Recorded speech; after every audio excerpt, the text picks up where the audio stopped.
आज Doubtnut app download करें। Doubtnut पर अपने सभी गणित, रसायन विज्ञान, भौतिक विज्ञान और जीव विज्ञान के डाउट्स का करो सफाया।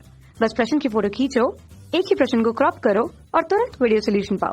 अभी डाउनलोड करें। देखिए, क्वेश्चन हमें दिया हुआ है कि एक फ्लिंट कांच का लेंस और क्राउन कांच के लेंस जुड़ करके 200 सेंटीमीटर फोकस दूरी वाला एक अवर्णक अपसारी लेंस बनाया गया है। अब यदि फ्लिंट कांच और क्राउन कांच के लिए उनकी परिक्षेपण क्षमताओं के अनुपात 3:2 के रूप में दिए हुए हैं, तो दोनों लेंसों की फोकस दूरियां हमें निकालनी है। साथ ही यह भी बताना है कि कौन सा यहाँ पर अभिसारी लेंस होगा। ठीक, तो हमारे पास जो दिया हुआ है इसके लिए हम ये ले लेते हैं कि चलिए पहले फ्लिंट कांच अगर हम ले रहे हैं तो उसकी प्रकृति हमें नहीं पता है, क्योंकि कौन सी अभिसारी है कौन सी अपसारी वो हमें देखना होगा। तो इसके फ्लिंट कांच के लेंस को लें तो उसके लिए हम उसे सबस्क्रिप्ट में एक उपयोग करते हैं और क्राउन कांच को हम 2 के रूप में। अब यहाँ पर हमने इतना ले लिया। अब बोला है कि फ्लिंट और क्राउन कांचों की परिक्षेपण क्षमताएं यहाँ पर 3:2 के रूप में है।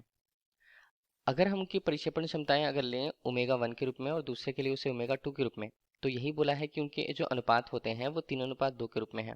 ये इतना क्वेश्चन पे बोला गया है। अगर हम एक परिक्षेपण क्षमता के मान के अनुसार इनके अनुपात को लिखना चाहें तो वो क्या होगा, क्रमशः इनके लिए 3 ओमेगा, मतलब फ्लिंट कांच के लिए 3 ओमेगा और क्राउन कांच के लिए वो 2 ओमेगा के रूप में व्यक्त होगा। ठीक, इतना हम ले लेते हैं यहाँ पर, इतना हम मान के चलते हैं। अब बोला है कि संयुक्त रूप से अगर हम जोड़ें फ्लिंट कांच के लेंस और क्राउन कांच के लेंस को, तो वो मिल करके फोकस दूरी स्मॉल एफ के रूप में कितना बनाते हैं। उनकी जो दूरी है वो यहाँ पर 200 सेंटीमीटर है। ठीक है, अवर्णक अपसारी लेंस बनाया गया है। अब देखिए, दोनों लेंस की फोकस दूरियां हमें निकालनी है, तो हम इसके लिए क्या करें, जो संयुक्त संयुक्त यहाँ पर बोला है अपसारी लेंस है।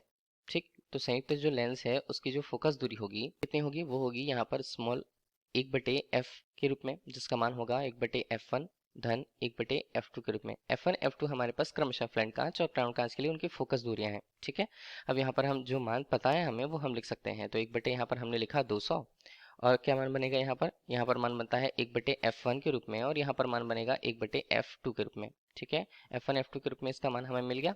अब इसे हम फिलहाल ले लेते हैं समीकरण 1 के रूप में, क्योंकि आगे हम इसे कैलकुलेट करेंगे। दूसरा यहाँ पर है, हमें अगर परिक्षेपण क्षमताओं के अनुपात दे दिए हैं तो इन्हें हम क्या लिख सकते हैं, इन्हें हम ले सकते हैं कि अवर्णक जो लेंस हमें मिला हुआ है, अवर्णक लेंस के लिए उसकी जो अवर्णक लेंस के सूत्र से हम देखें मान को, तो वो होता है बराबर शून्य के, जिसका मान होता है ओमेगा 1/f1 के रूप में, और दूसरा मान होता है यहाँ पर ओमेगा 2/f2 के रूप में। ठीक, तो इसमें मान रख देते हैं शून्य। ओमेगा 1 के रूप में अगर हम मान रखना चाहें तो हम इसे 3 गुना मान के चलते हैं, तो 3 ओमेगा हमने लिखा और नीचे लिख दिया यहाँ पर f1 के रूप में। ठीक, ओमेगा 2 को लिखना चाहे तो उसे हम 2 ओमेगा लिख सकते हैं, और यहाँ पर मान बनता है f2 के रूप में।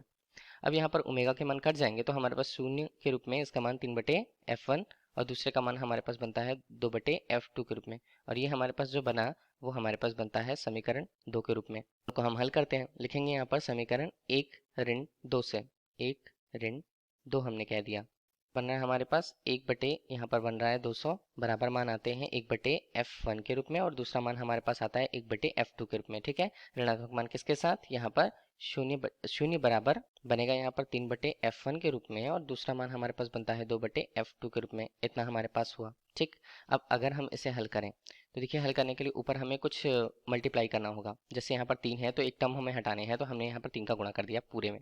ठीक है, बना क्या ये, इसे हल करने के बाद इसका मान हमारे पास यहाँ पर 3/200 के रूप में, मान बराबर किसके आ रहा है 3, ये 3 और 3 के मान कट गए, 3 यहाँ पर बना तो 3 ऋण f2 के रूप में इसका मान आता है 1/f2 के रूप में। ठीक, तो यहाँ पर मान f2 का कितना आया हल करने के बाद, इसका मान आता है 200/3 के रूप में, तो हम इसे लिख पाएंगे 66.66 सेंटीमीटर के रूप में। तो f2 का मान हमारे पास आ गया।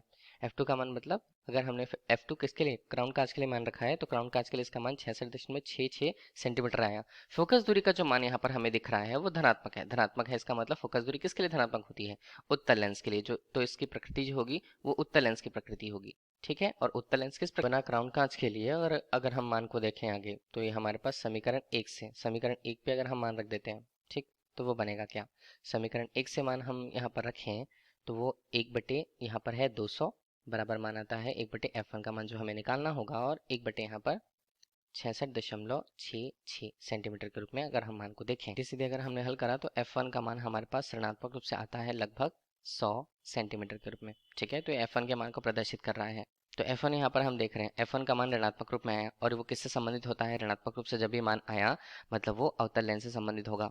और हमने क्या सब्सक्रिप्ट मान के रखा था एक के लिए, वो था फ्लिंट कांच। तो यहाँ पर जो फ्लिंट कांच के लिए जो लेंस हमें मिलेगा, ठीक, वो कौन सा लेंस है? वो अवतल लेंस है। ठीक, यहाँ पर हमें इतना तो मिल गया। अब यही हमारे लिए इस प्रश्न का उत्तर होगा क्रमशः। ठीक है, धन्यवाद। कक्षा 6 से 12वीं से लेकर नीट, IIT, JEE वो एडवांस के लेवल तक 1 करोड़ से ज्यादा छात्रों का भरोसा। आज ही डाउनलोड करें डाउटनेट ऐप या व्हाट्सएप करें अपने सारे डाउट्स 8400 400 400 पर।